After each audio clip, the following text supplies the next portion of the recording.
L'Agence internationale de l'énergie, dans un récent rapport, nous aide à entrevoir les conséquences de l'impact de l'homme sur le climat. Et le réchauffement climatique atteindrait 2,6 degrés en 2100, bien au-delà donc de l'accord de Paris signé lors de la COP21 en 2015. C'était déjà il y a 6 ans.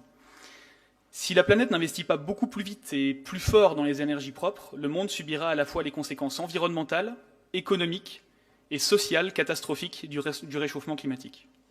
Les transports émettent un quart de nos émissions de gaz à effet de serre. Ils sont donc à la fois une part conséquente des problèmes, mais surtout un extraordinaire levier de solutions. Le rôle écologique, économique et social du train n'est plus à démontrer, et c'est dans ce paradigme que doit se placer notre Assemblée dans l'étude de ce rapport. C'est dans ce paradigme qu'aurait dû se placer la majorité régionale lors de l'élaboration de ce plan. Le texte qui nous est présenté aujourd'hui propose quelques avancées. Vous vous appuyez sur deux leviers principaux. Tout d'abord, une augmentation de l'offre sur un certain nombre d'axes de la région, et vous proposez également aux habitants et aux habitantes de notre région une carte de réduction unique en remplacement des cartes actuelles Primo et Presto. Il y a 20 ans, ces avancées auraient constitué une base intéressante pour amorcer une politique écologique et sociale à la hauteur du défi du millénaire. Cependant, à la suite de la pandémie que nous vivons, à 2 semaines de la COP26 de Glasgow, la région Grand Est doit se démarquer dans cette lutte commune et se doter de véritables ambitions, sans quoi nous échouerons à endiguer l'augmentation de la température globale qui semble inéluctable maintenant.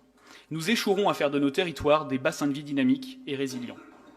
En 2021, donc, un plan de développement du réseau ferroviaire régional doit permettre aux trains d'irriguer nos territoires ruraux pour proposer une vraie alternative durable à la voiture. Et j'en profite pour dire que, contrairement à ce qui est mentionné dans ce rapport, les lignes de proximité ne doivent pas être considérées comme des petites lignes. Ce sont en réalité des lignes indispensables de desserte fine du territoire. En 2021, un plan de développement du réseau ferroviaire régional doit proposer une tarification sociale, incitative et équitaire. En 2021, un plan de développement du réseau ferroviaire régional doit faire du rail un levier majeur de désenclavement et de dynamisme de nos bassins de vie. Pour cela, notre région s'est dotée d'une administration compétente, d'un vice-président au transport conscient de la situation, mais elle se perd dans un projet de mandat placé dans une représentation erronée du monde et qui risque de nous amener à dérailler de nos ambitions. Ainsi, une orientation budgétaire ambitieuse doit permettre à la région de porter une compétence transport ambitieuse. Ne nous trompons pas, mes chers collègues, le budget est au service de la politique et pas l'inverse. À moyen terme, dotons-nous de la gare TGV permanente et connectée au réseau express métropolitain et européen de Lorraine à Avandière, qui a été décidée dès l'année 2000, et comme j'ai dit tout à l'heure, qui a obtenu le soutien de l'État, de conseils départementaux, de communes, du Césaire, du Conseil économique et social de la grande région, et évidemment, Monsieur Grosdidier, de plusieurs dizaines de milliers de nos concitoyens et concitoyennes.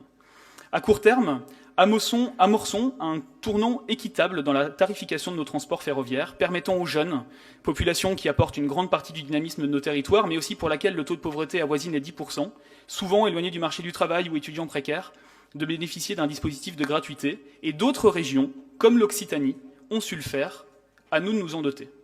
Mais surtout, soyons fers de lance dans la défense d'une ruralité qui a vraiment accès au transport collectif. N'oublions jamais que la richesse de l'offre ramène les usagers dans le train. Refusons de faire porter l'unification des cartes de réduction sur les usagers occasionnels et abonnés. Pour conclure, vous avez été destinataire, Monsieur le Président, d'une lettre de la Fédération nationale des associations d'usagers des transports, la FNOT, qui regrette de ne pas avoir été réellement associée à l'élaboration de ce plan. Faisons confiance à ces acteurs de terrain qui font preuve d'une grande expertise et d'une vision réaliste à long terme de nos transports collectifs. Pour toutes ces raisons, pour cette nécessité d'ambition et de volontarisme qui tend à manquer dans le texte, le groupe des écologistes s'abstiendra sur le rapport.